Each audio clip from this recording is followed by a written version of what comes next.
stunning fall today for the actor who told police he was the victim of a racial and homophobic attack. Tonight, he's charged with a felony, and the Chicago police superintendent who went on national TV with his own words for Jussie Smollett. The actor who claimed he was the victim is tonight formally charged. Police say he orchestrated the whole thing. Charged with a felony for filing a false police report. Free on bond at this hour, he was seen late today leaving the courthouse surrounded by cameras. And right here tonight, the new evidence now presented, and that police superintendent who did not hide his anger. ABC's Eva Pilgrim leading us off. Late today, Jussie Smollett facing a crush of cameras as he left a Chicago courthouse, holding on to a security guard before slipping into a waiting car.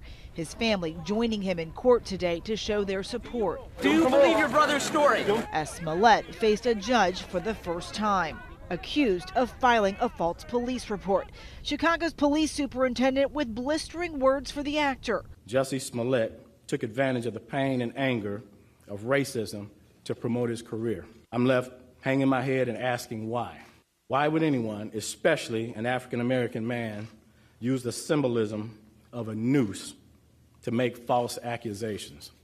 So I'm offended by what's happened, and I'm also angry. For weeks, Smollett insisted he was the victim. Who the would make something like this up or add something to it or whatever it may be? You do such a disservice when you lie about things like this. But police say that's exactly what he did. Smollett attempted to gain attention by sending a false letter that relied on racial, homophobic, and political language. When that didn't work, Smollett paid $3,500 to stage this attack and drag Chicago's reputation through the mud in the process. And why? This stunt was orchestrated by Smollett because he was dissatisfied with his salary.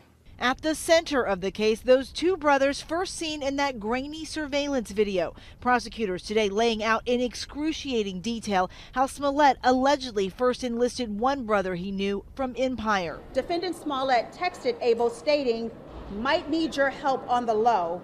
Abel had been the actor's personal trainer, and police say he supplied Smollett with the designer drug ecstasy. Defendant Smollett then stated that he wanted to stage an attack where Abel would appear to batter him. Prosecutors say Smollett suggested the older brother help. Smollett asked Ola if he could trust him.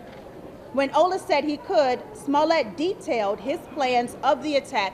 The brothers now cooperating with police. We have the check that he used to pay them. They're seen here on store surveillance buying supplies, a red hat, ski mask, and gloves for an attack police think Smollett hoped would be captured on camera. The brothers had on gloves during the staged attack where they punched him a little bit, but as far as we can tell, the scratches and bruising that you saw on his face was most likely self-inflicted. Smollett's attorneys say he enjoys the presumption of innocence. Given these circumstances, we intend to conduct a thorough investigation and to mount an aggressive defense. Tonight, Chicago's top cop worries about what this means for real victims. And even still, he had concern for Smollett. I'll continue to pray for this troubled young man who resorted to both drastic and illegal tactics to gain attention. But my concern is that hate crimes will now publicly be met with a level of skepticism that previously didn't happen. And Eva Pilgrim with us live tonight outside that courthouse in Chicago. Eva, you watched along with us as that police superintendent also said what he would now like from Jussie Smollett at this point. And this is what he said. Absolute justice would be an apology to this city that he smeared, admitting what he did, and then be man enough to offer what he should offer up in terms of all the resources that were put into this.